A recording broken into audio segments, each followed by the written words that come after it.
Hi again. Hello, Anya. So first question, do you speak English? A little. A little? Yes. I know that you speak Russian, great. Yes, I speak English. Okay, so we know that you speak Russian, English, a little bit French. Can you say some Belarusian words? Maybe? Belarusian words? Yeah, Belarusian. I'm afraid no. I can't even tell the difference between Belarusian and Russian. And Russian. Yes, my wife often says to me, that was Belarusian. Oh, or did you notice that was Belarusian? I said, no, it just sounded Russian to me. So I can't tell the difference, I'm afraid. Okay, so your task for the next time is to The next time, a couple of Belarusian words, couple okay. of Belarusian. I'll do that. And which languages do you speak? I used to speak Spanish quite well, but that was many years ago. And with languages, if you don't continue to use a language, you forget so much. If I go back to Spain, I remember some. And if we were to travel to Spain tomorrow, after about a week, I would remember quite a lot. So I used to be able to speak Spanish quite well, but I've forgotten it. Yeah, I see.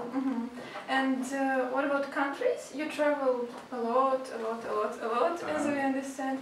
But do you have any country that you haven't been to, but you would like to go so much? Yeah, I would love to go to Nepal and see the Himalayas and Mount Everest.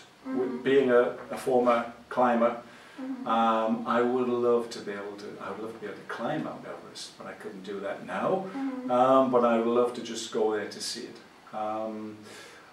I'd like to go to Cuba too. Yeah, I think it must be a fantastic place for photography because the colours just look so great on all of the videos I've seen. So there's lots of places in the world to see yet. Yeah, because I got the impression that you've been everywhere. No, so that's why I'm asking. The world is a big place. If you look around the map, there's lots to see yet. Okay, thanks. And some more question I wanted to ask about England. About cars. Cars? Yes, we all know about the thing that people have to drive on the left. Have you ever had any problems in another country with this driving thing? Fortunately, no. No, I can be driving a car one day in England and I can drive over to France or Belarus or America and drive another car straight away. There are a few things you have to remember. Which side to get into the car on, but after that you soon remember things. But fortunately, touch wood, I've not had any accidents yet. And you don't know any situations like mixing some of your friends? You didn't have this stories or a few of my friends, when they've driven on the other side of the road, when they come to a roundabout, they try to go around the roundabout the wrong way, like the English way, and beep on the other side. But no, I had an interesting driving experience in Serbia a few years ago when I had a team of volunteers there with me. We were driving in parts of the city where NATO had bombed the area, and we had to drive on the top of a very high cliff with a river, well, the Danube below, and we only had that much space left on the side of the tyres. So we were driving with your head out of the window, and it was exciting. But please when we finished, off the beaten track for sure, yeah. Okay, thanks. And about queues, one more thing. It's queues. like stereotype, everyone tells about it. Yes. And I heard somewhere that you have even something like profession or people who work like this. They stand in the queue so they can, I don't know, play their phones or doing something and they get money for this. Is it true or it's just some gossiping? I've never heard that before. Yeah. So I don't think it can be true. Yeah. But yeah, British people like to queue. Yeah. So, it's right. oh yeah, yes. If you're standing at a bus stop in front of me when I get there, I'll stand behind you. When the bus comes, you get on first. If it's the last seat, well, you were there first. But we only have one entrance on a bus in England. So when you're here, you have about 4 different entrances, so you don't need to stand in a queue. But it takes some getting used to. For an English mind, think, I was standing here first, and you've just come along and you've jumped on. So now I just do it like everybody else, and I just jump on in front of other people as well. You have to do what the native people do. So now you're so native Belarusian here. Yes, just about. Okay. And something about maybe helping our students, I wanted to ask.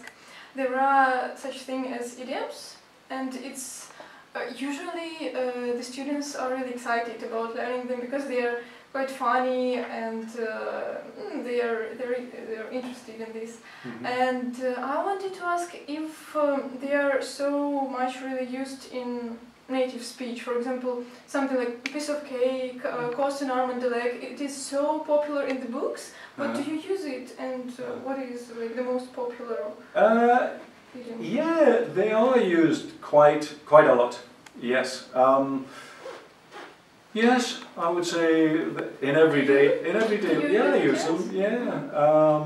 Many times I'll say to Larissa, something I can't think of the top of my head, but I'll say, yeah, that's, oh, what does that mean? Well, it means. During our lesson I was saying that there was different areas of the UK, and different areas have different dialects. Some are very strong dialects. The dialect from Newcastle is very strong. If I were to say something now in my native dialect, you wouldn't believe it was English. But in London, the traditional Londoner is called a Cockney, and they speak in rhyming slang.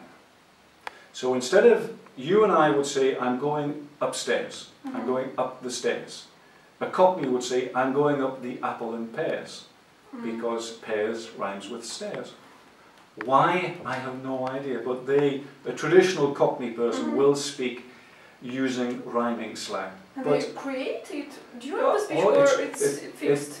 It's fixed. It's been used for many, many years. But the idioms you were describing, yes, we use those quite a lot. That's funny. Okay, something about, the girl asked you about reading, do you like it? Yes. I wanted to ask about your favorite writers. When I was a boy, I used to love Sherlock Holmes. I still like Sherlock Holmes. But I read quite a bit of Dan Brown, conspiracy theories, you know, the Da Vinci Code and things like that. Lots of different authors. My favourite type of book is thrillers or detectives. Don't go so much for love stories or fantasy, but detectives and thrillers I enjoy. And it's more about modern literature? Yeah, it's more about modern stuff. There's a very good book called Labyrinth, which is set in France, central France, during the time of the Spanish Inquisition. So it's about heretics, witches, and things like that. But it's a good book because it's in 2 time zones. It begins with a modern day girl, and she sometimes reverts back into history, so to a former life, and she goes through this period. And last year, Larissa and I were in this in the city, Carcassonne, which is where this was situated. So that was a different novel. And can you give any advice for the students? For example, they are starting learning English and so on, and they want to read something, and we say, oh, start with fairy tales, it's easy, start with this, but they are not so interested. Maybe you have any examples about reading, what to read for them? Not big and not so hard to understand. It's a difficult question, really. Just maybe you had some situations like this. The thing is, though, your students will watch a lot of TV. They'll go to the cinema and they'll see American Yes. stuff. Yes. So if they read a popular American writer, novels of some sort, I'm sure they'll be able to piece things together, like fitting a jigsaw together. But I would say that reading Sherlock Holmes or Agatha Christie is pretty good, because it's correct English that they were using at that time. American English is American English. It's not English English. So something that's older, by older authors like that, you're getting real English. And I like to use not just common English. I like to use words that have been forgotten. And so I like to, when I'm telling something, I like to build a story and to sort of paint with words. So I love these older books and use words that aren't commonly used nowadays, but they're still correct grammar, still correct English. It's broaden the mind. Broaden the mind, undoubtedly. Of course.